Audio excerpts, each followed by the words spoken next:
ఉపరాష్ట్రపతి ఎన్నికను బీఆర్ఎస్ బహిష్కరించిందని అన్నారు ఆ party Rajya Sabha floor leader Suresh Reddy. KCR సూచనతో ఈ నిర్ణయం తీసుకున్నట్టుగా చెప్పారు ఆయన.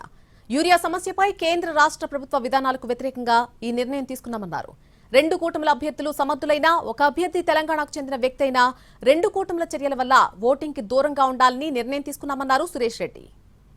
ఉపరాష్ట్రపతి ఎన్నికను అబ్స్టెయిన్ కావాలని బీఆర్ఎస్ పార్టీ తీసుకున్న నిర్ణయాన్ని నేను ఈరోజు పార్లమెంటరీ పార్టీ నాయకుడిగా మా నాయకులు కేసీఆర్ గారు ఇచ్చిన ఆదేశాన్ని మా పార్టీ ఎంపీలకు కూడా తెలియజేయడం జరిగేది. నిన్న పార్టీ ఎంపీస్తో మా నాయకులు కేసీఆర్ గారు చర్చించి ఈ నిర్ణయం తీసుకునటం జరిగేది.